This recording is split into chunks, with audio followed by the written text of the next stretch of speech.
对方的核心观点无非就是恶源自于人的本性，源自于人的内心。大家可以想一想，人性到底是什么？孟子说：“人性之善也，有水之就下也。”我认同人性都是善良的，就好像一条清澈的河水。那么，到底是什么让原本善良的人性产生了恶呢？答案就是金钱。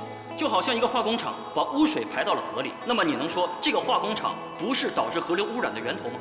当善良的本心被金钱所异化时，对方辩友把这颗异化的本心当做了恶的源头。也就是说，你不去责怪排污的化工厂，而你责怪这条河，是不是有一点欲加之罪呢？事实胜于雄辩。我相信喜欢历史的同学们都应该知道，人类几千年的文明史，在对于追求金钱中充满了血腥、残暴、仇恨和背叛。那么对方辩友，你还敢说金钱不是万恶之源吗？在此刻，我们侃侃而谈为金钱辩护时，有多少奸商一夜暴富，有多少暴徒铤而走险，都是因为2个字：金钱。按照对方辩友的说法，金钱本身就是带着原罪产生的。可是为什么我们的历史书上说金钱和交易的出现是社会进步的表现？还是你认为我们的历史教科书就是错误的？我们说钱是万恶之源，但是万恶之源的本身并不是恶。我们要坚守自己的良知、理性，在历史的天平上，金钱仍然有它的意义和价值存在。这个万恶之源同样会开出善良之花。的确，有一种力量让我们迷失了人性，这个是金钱无所不能的魔力；还有一种力量让我们找回了初心，这个是我们心中永恒不灭的人性之光。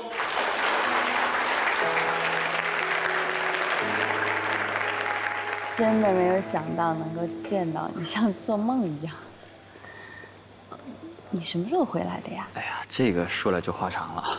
知道你大学毕业以后去了深圳，我之前还通过深圳的校友会找过你，也没找到。你在深圳还好吗？你回上海多久了呀？你怎么进飞扬集团了？你说你一口气问我这么多问题，那我是先回答哪一个呢？我就有点激动，没想到。哎，我呢在深圳待了几年，这个期间呀也换了几份工作，哎呀，但都没干出什么名堂来。这不，我刚好回来想看一看有没有什么好的机会嘛。我是上个月刚入职飞扬，做小粒氏奶粉这个品牌，真没想到能在这儿遇见你。对呀，还挺有缘分。太有缘了。你说你上个月刚刚入职啊？啊，对呀。哎，你呢？你什么时候进的 DR 啊？我也是才不久。哎呀，那真的是太有缘了。哎呀，马上中午了，要不请你吃个饭吧，也算是庆祝一下咱们2个再相遇，怎么样？请吃饭那也得是我请啊，我可是上海人，我得要尽地主之谊的。那怎么能行呢？我是你师兄，那师兄请师妹吃个饭，天经地义啊。等我一会儿，马上就来。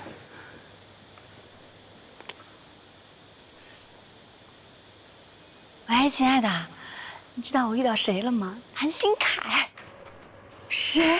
哎呀，就是那个师哥谭鑫凯啊！你怎么会遇到他呢？他不是在深圳吗？他回上海了，而且是在飞扬集团。哎呀，你的偶像回来了！哎，这一次你可不能让他跑了，一定要抓住机会。什么乱七八糟的呀！哎，他该不会是特意回上海来找你的吧？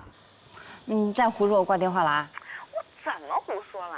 他现在在你旁边吗？我来跟他说。他不在，他待会儿来请我吃饭，他应该是上去拿东西了吧？我的天哪，你们这进展也太快了吧！这就开始约会了？你走开！什么呀？好了，不跟你说了，拜拜。喂，江大林。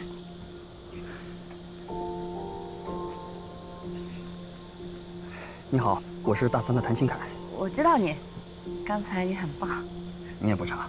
其实我挺认可你的观点的，但是没办法，谁让我是正方的。2位，你们是打算在这里再辩论一场吗？能把手给我一下吗？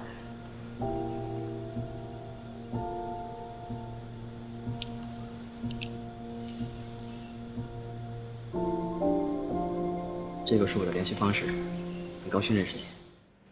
我们快有6年没见了吧？还有3个月06天，刚好6年。这你都记得呀？你记性怎么那么好？我只记我想记的事情。怎么样？这几年你过得还好吗？挺好的。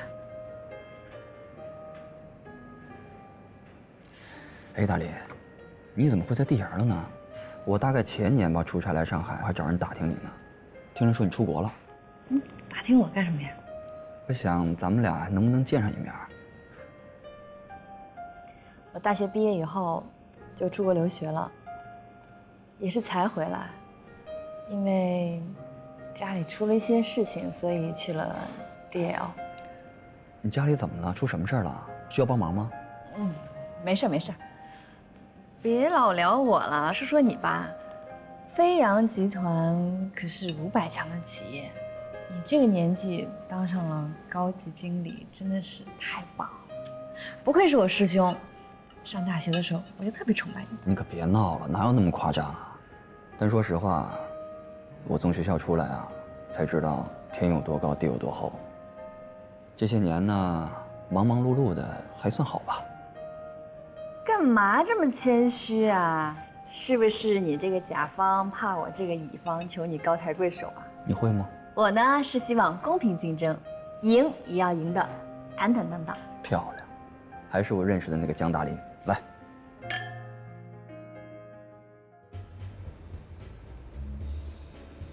Hello， 中午好，还没回去啊？怎么又碰见你了？巧合，蒋彪来这么早啊？无可奉告。君子坦荡荡，小人长戚戚。OK， 是，我不得提前做功课吗？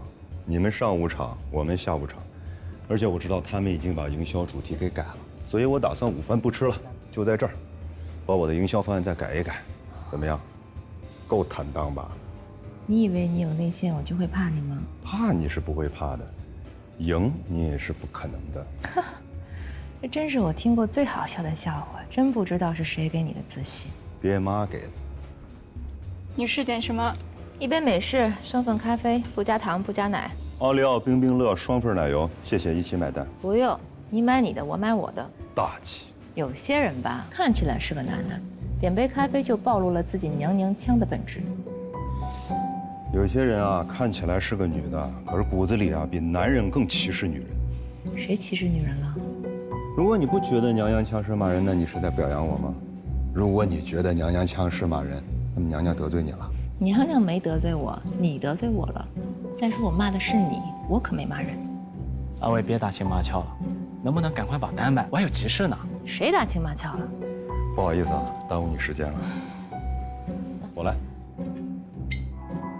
哎，你从国外回来，你男朋友没跟着回来吗？哪个男朋友啊？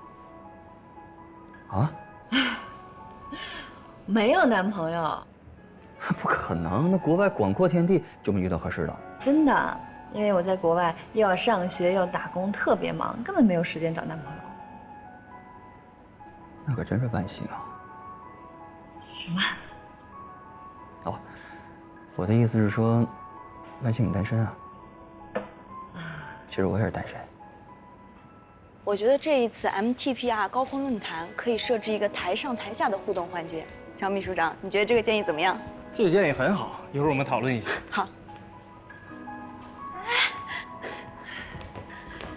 你怎么在这儿啊？别说我是总裁。你也来这儿吃饭？对，我们来谈 MTPR 高峰论坛的事儿，没想到这么巧啊。是挺巧的。那我不打扰你们了，你们慢慢聊。张秘书长，我们那边去坐。哎，好。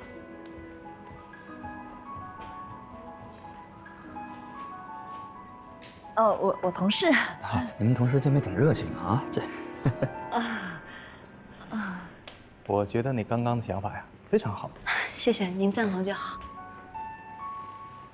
谢谢。哎，我刚才听你们在聊 MTPR 论坛的事儿，是吗？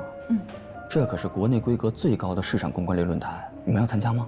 对啊，我们公司刚挖来了一个公关部的大神，每年他都是组委会的成员，那是他助理。这样啊。师兄，你很感兴趣啊？我当然感兴趣了，我是做市场的。不过我知道，这个论坛呢是邀请制，我再感兴趣，也参加不了啊。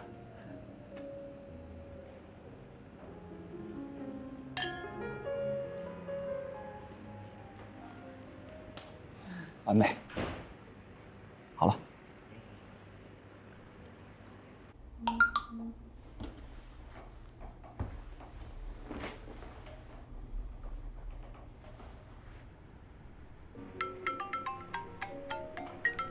不好意思，我接个电话。什么情况？这个身位你还看不出来？你不是高手吗？这男的什么来路啊？现在还不知道，隔太远没听清。好像说是大学师兄什么的。大学里是最容易产生爱情的地方。师兄和师妹，你懂的。哈，你每天就不干正事儿啊，在外面八卦。好了，我不八卦了。我还有个小情况要汇报，想不想听啊？有屁快放。我们亲爱的江总刚刚很神秘地跟我说，千万不要暴露他总裁的身份。我不知道他这句话是什么意思啊？用脚后跟都能想明白，他就是不想让这男的知道他的真实身份。你忙完赶紧回来。感觉怎么样啊？哎呀，还真不错啊！原来我这背啊都是僵硬的，哎，你看这完了，还挺舒服的啊，很轻松，真好。我觉得你应该会喜欢这里的。这家的热式 SPA 是全上海最好的，不然我也不会推荐来啊。来，快坐会儿吧。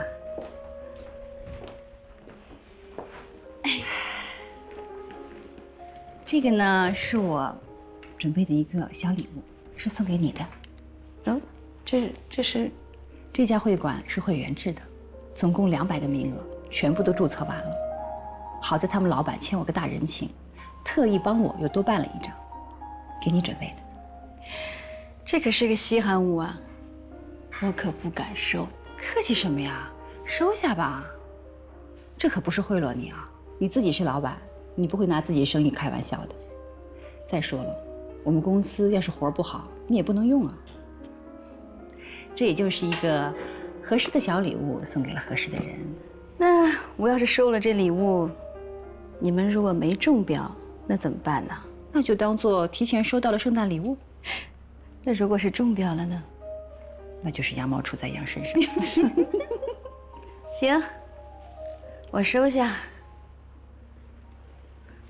那我也得礼尚往来一下。我新搞了一个会所，一会儿去我那儿坐坐。好啊。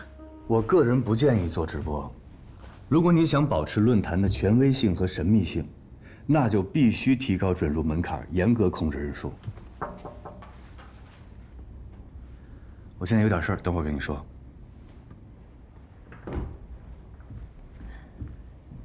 魏哲老师，能不能帮我一个忙啊？你找我帮忙的频率太高了，做你老师真累。一个小忙而已，对你来说举手之劳。就一个苹果，吃苹果使人快乐。什么事儿？能不能帮我弄一个论坛听讲的名额啊？你不是已经有邀请函了吗？你就再要一个呗。给我一个朋友，他想去学习学习。什么朋友？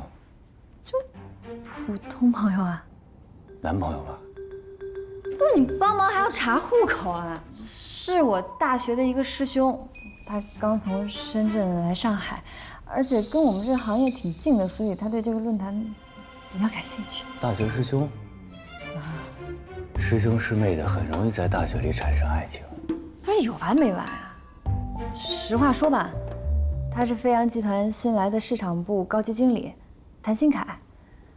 而且我们小力士的项目正有求于他，那弄一张邀请函给他，我觉得很正常吧？这个理由听起来有点道理。谢谢老师。这个忙我是不会帮的，不用谢。我什么意思啊？小力士奶粉项目的负责人是舒琴，如何跟客户打交道是他的事情，所以你的这件事情应该先征求舒琴的意见。有这个必要吗？我是总裁，我不认为什么事都要征求副总裁的意见。那我就先教教你，什么是做总裁的分寸感。停！拜托，我就是想私下里帮朋友一个忙，还不行吗？跟我是不是总裁没关系，跟谭鑫凯是不是飞扬集团的人也没关系，跟舒晴就更没关系了。没关系吗？当然了。你有没有听说过这么一句话？你和世界上的每个人之间的间隔不超过5个人。6度分离理论。你、我、舒晴、你的师兄和飞扬集团的所有人，我们之间每个人的间隔不超过2个人。你跟我说没关系，所以你就要在这种关系里生活吗？所以你做什么事都要这么谨慎吗？连朋友之间互相帮助都要左右平衡关系吗？你累不累啊？因为我是个成年人。你就说吧，这个忙你帮还是不帮？这就是你请人帮忙的态度，我怎么听着像在威胁我？真是吃饱了闲的没事干，不就是让你要个邀请函吗？你至于这样吗？不帮忙算了，上纲上线还给我上课。请你注意和老师说话的态度。就这样。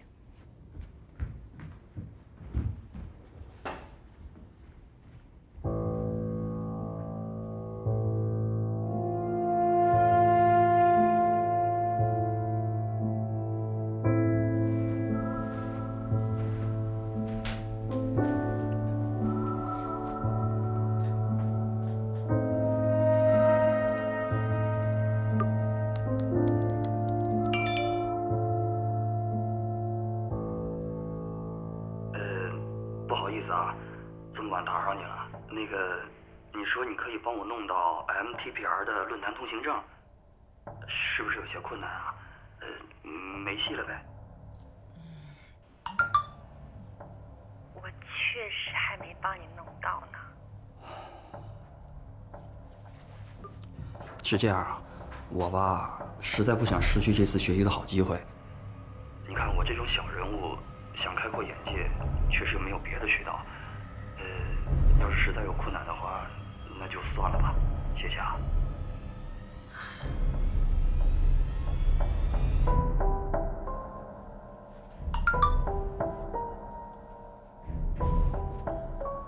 不麻烦，说什么呢？你放心吧，我明天一定给你搞定。那行，那咱们明天见。明天见，师兄，你早点睡觉啊，拜拜。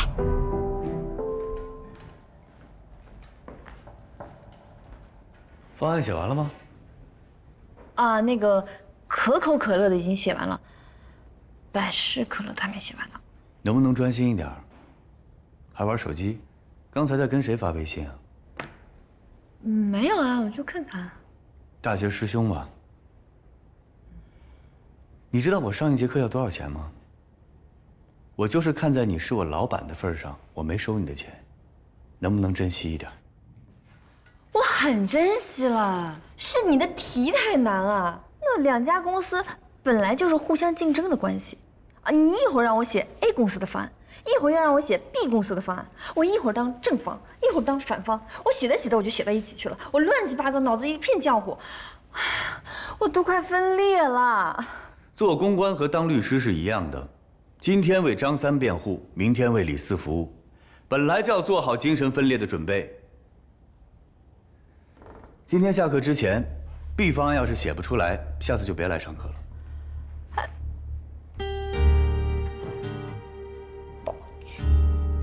你说什么？好的。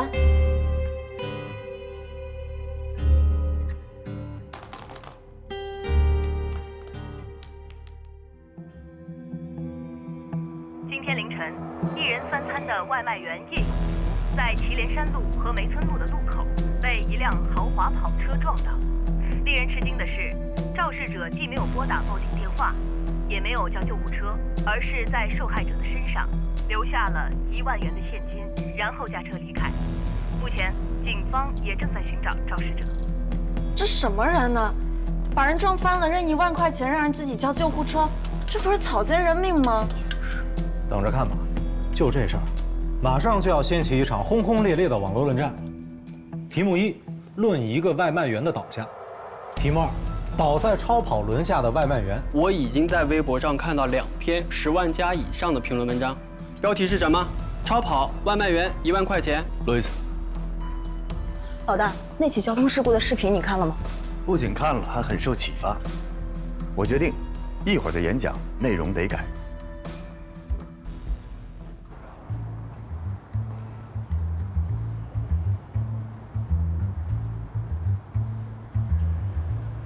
今天呢是一个好机会，来的都是圈内的人，所以呢，一会儿希望你把你的经验给大家讲一讲。张队长，我跟你先说一声啊，我昨天给你那个方案，我可能全部推翻了，所以一会儿我讲的时候你别吃惊啊。咱们今天来了一共多少人？大概有90几人。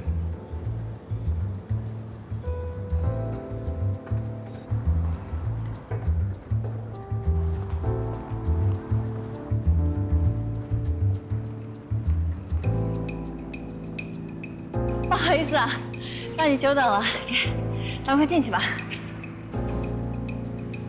谢谢啊。没关系。好的。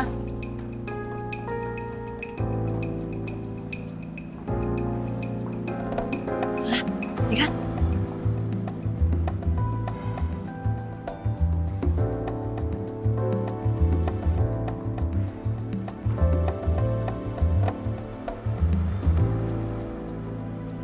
真够执着的。执着什么意思啊？执着就是听不进别人的意见，死心眼儿。对了，师哥，因为我们是对号入座的，所以可能只能坐在最后一排了，真的抱歉啊。这有什么抱歉的？这已经很好了。那你先进去，我等一下我的同事，一会儿去找你。行，那你忙你的，我进去了。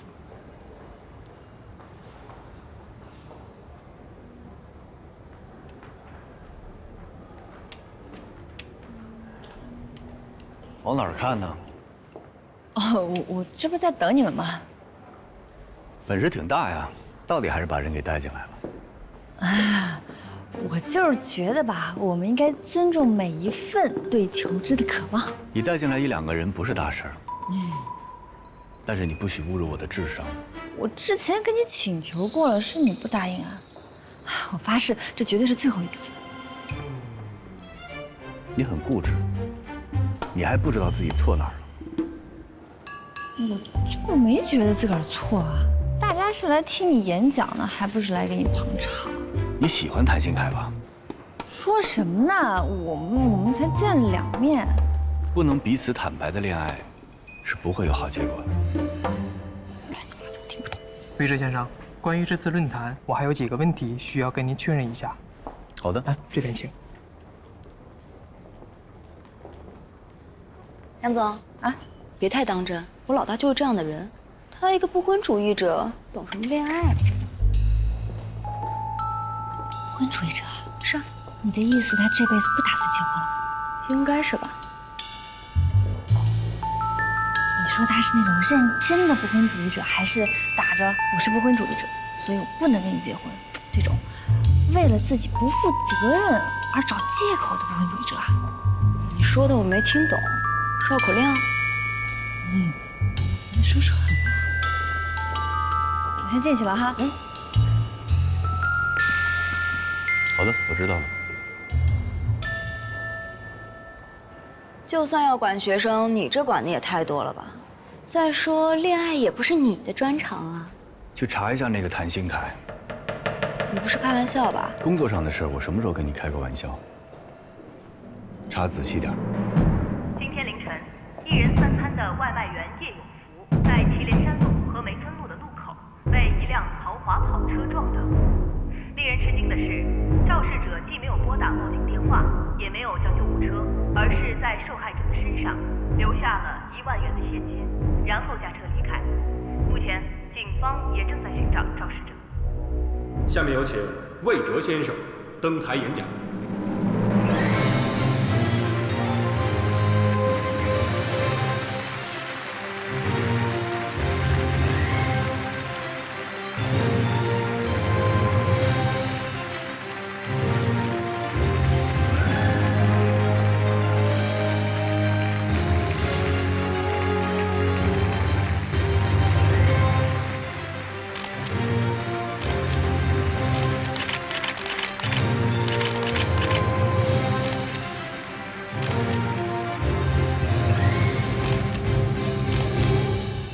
这是今天凌晨发生的一起车祸，涉及交通肇事逃逸。从新闻报道上看，警方正在处理此事，我们不发表意见。那么，为什么它会这么迅速地成为了一个社会传播热点？因为这个事件里有3个关键词，这3个关键词如果少一个，它就只能是一场普通的交通事件；如果3个关键词都出现了，那它就变成一起公关事件。那么这3个关键词究竟是什么呢？1. 豪车；2. 外卖员；3. 1万块钱。先看豪车，保守的估计，这辆车的价格最少在150万以上，能开得起这辆车的人，一定是非富即贵。我们再来看那个外卖员叶永福，50多岁，骑了一辆破破烂烂的助动车，一定不会超过2000块钱。所以我估计他的月收入只会在5000到1万之间。一个开着豪车的富人撞了一个开着2000块钱助力车的外卖员，没有报警，也没有叫救护车，就这么跑了。最重要的是，他还不是直接跑了，他在旁边留了1万块钱。在座的各位有没有注意到我以上的这段话里提到了很多次数字？150万、2000、5000到1万、1万，这所有的数字其实都指向一个字：钱。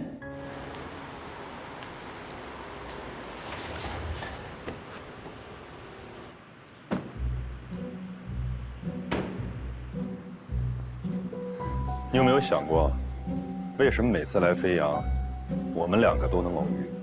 不用想，因为有些人喜欢偷机取巧，以为把会安排在竞争对手的后面，赢的面就大一些，对吗？哦，原来你是这么想的。我还以为我们2个人很有缘分。你对我成见吗？没错，我就是对你有成见。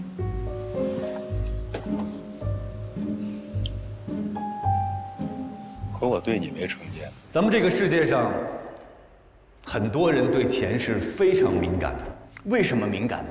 因为我们每个人口袋里的钱数目都不一样，不患寡而患不均。所以看到这段视频的人，他其实看到的不是一起交通事故，也不是一个豪华的跑车和一个破烂的助动车相撞，他们看到的是一大堆钱和一小摞钱的相撞。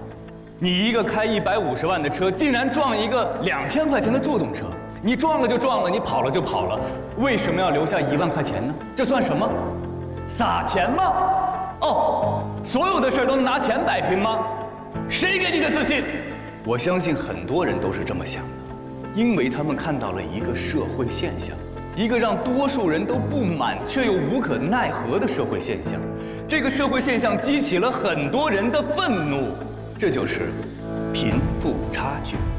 因为贫富差距，这起交通肇事逃逸已经不是一个普通的交通案件了，它已经变成一个公众的热点。那个开豪车的司机，如果他想解决这件事情，他也不是一个民事责任和刑事责任这么简单了，他要面对巨大的舆论，面对一波又一波社会各界对他的批评，他将要面对的是一个社会群体，一个对他非常愤怒的社会群体，这就是典型的公关危机。我有个儿子，今年快3岁了。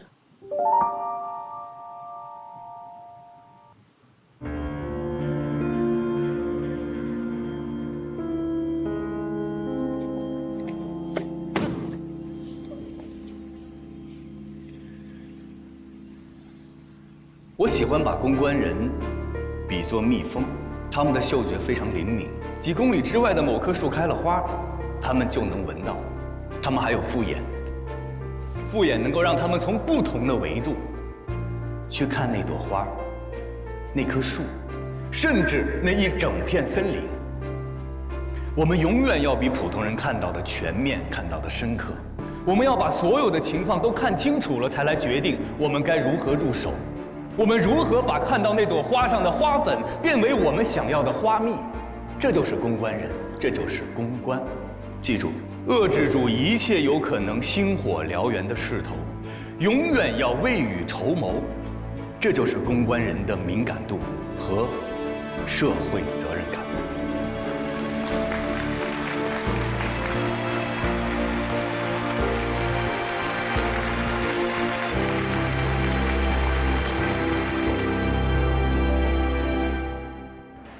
陈总好。陈总。陈总。回来了，怎么样？研讨会虽然没有明确表示支持我们，但是我觉得应该没问题。那就好，你这样，你再定一个地方，我们一起请他吃个饭。OK。你照照镜子。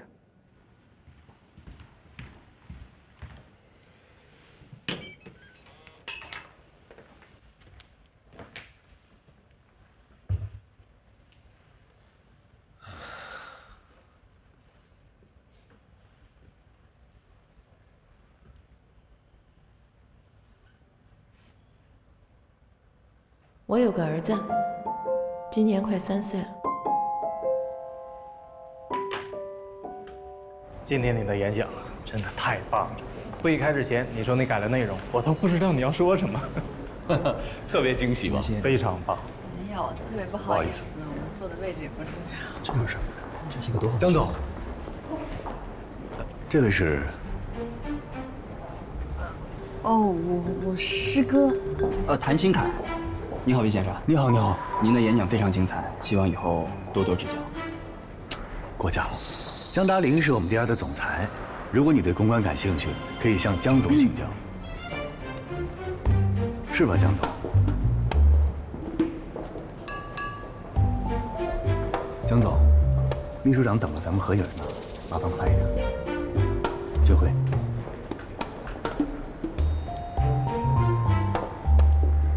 哎，稍等一下，等一下，江总。你是DR的总裁？刚上任。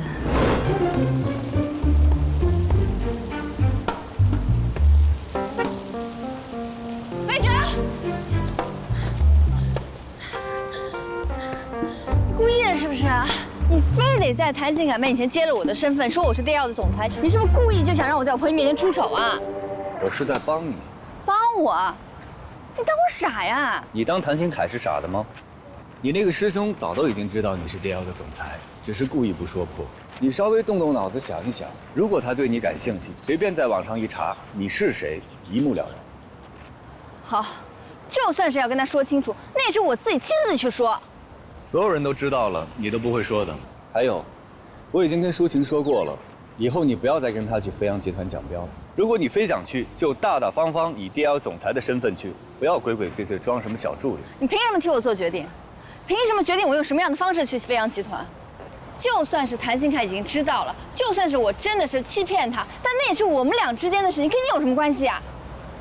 这样让我很没面子。你的面子很重要吗？当然重要了。是你说我要从头学起的，我工作上的事情你可以插手，但这不是工作，这是我的私生活，两者性质不一样，好吗？私生活比工作还重要，那你别开公司了。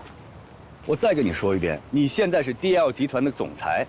你个人的一举一动会牵扯到整个公司。你现在跟你的师兄隐瞒你的真实身份，如果将来整个飞扬集团的人都知道你在以一个小助理的身份接触他们公司的市场部经理，他们会怎么看你？怎么看 DL？ 你嚷什么嚷啊？用得着扣这么大帽子给我吗？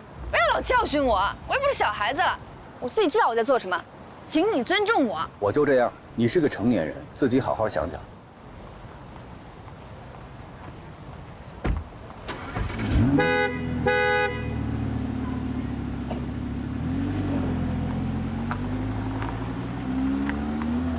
报去。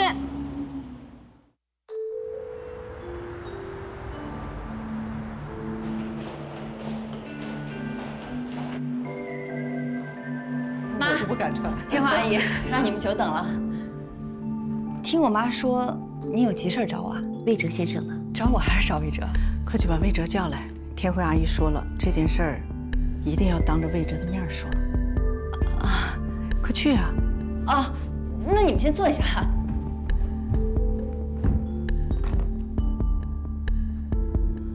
麻烦你马上去到会议室。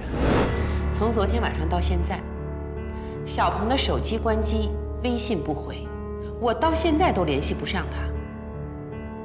阿姨，你先别着急，说不定是手机没电了，或者是丢了。如果他手机没电或者丢了，他完全可以找人借个手机给我打电话呀。您最后一次给他打电话是昨天晚上什么时候啊？大概是11点左右。以前有没有过这种情况？从来没有。小鹏以前晚上不回来睡觉，一定会打电话告诉我的。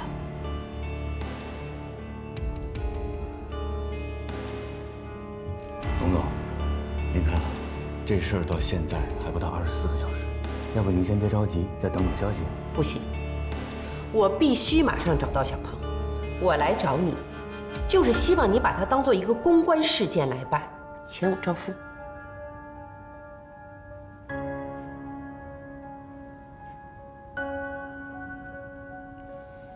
董总，方便出去咱们单独聊两句吗？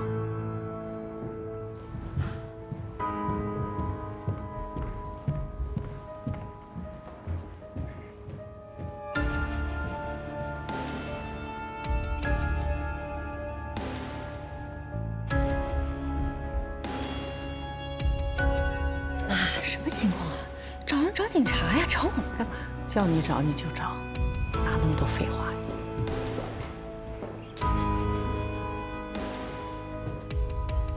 董总，说实话，您这事儿挺奇葩的。找人从来不是我们公关公司的业务。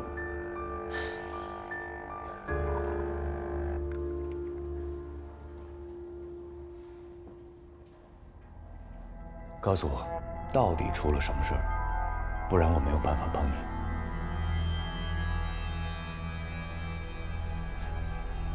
天慧阿姨找你，肯定有她的道理。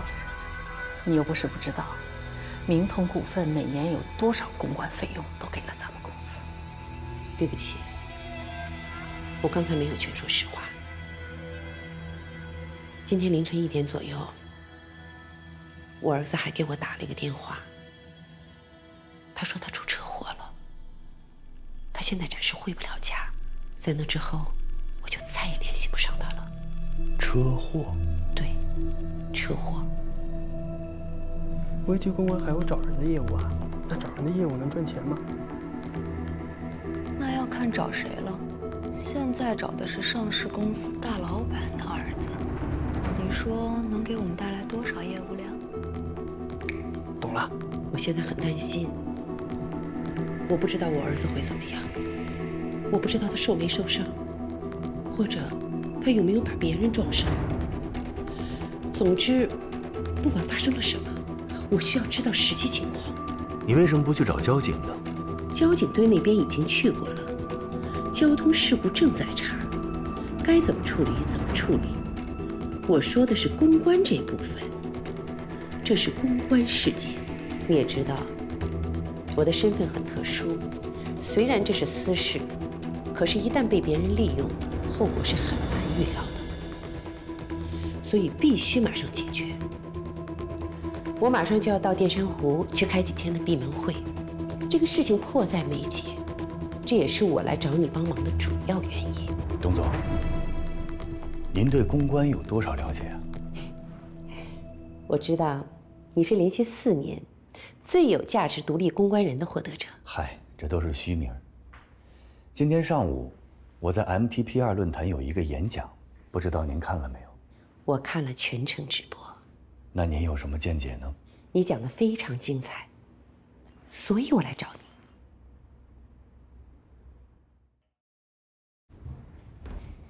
等一下，你跟天花姨聊什么了？她可是我妈妈的朋友，为什么要避着我啊？我觉得董小鹏不只是失踪这么简单。什么意思啊？董天慧刚才跟我说，今天凌晨董小鹏给她打了电话，说他出了车祸，暂时回不了家。什么？那当着大家伙的面，天慧阿姨怎么不说清楚啊？我怎么知道？他是你妈妈的好朋友，你应该直接去问他呀。老大，找我什么事？赶紧去交警队查一下今天凌晨这场车祸里的肇事车辆的车牌号。知道了。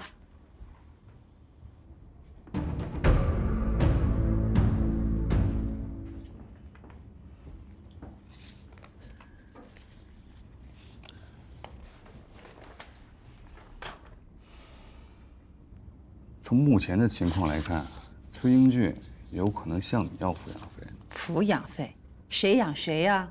他要有脸要。谁让你的资产跟收入都高他那么多？你看着吧，在未来，离婚案女人倒找给男人抚养费的事情会越来越多。未来的事情我管不着，可眼下，崔英俊必须净身出户。等时间冒出嫩芽的身影，才逐渐看清窗外风景。调匀的呼吸，小心翼翼，谁的心事揉成秘密。等回忆缓慢无声的提醒，城市中那一些繁文如里，浮生犹如在风中旅行，渺小却华丽，生无力表情。梦里，时光成雨花落地，静听，文字都失落成影，终生的叮咛，一生的私语，是谁不经意的留下痕影？只不过风声掠起。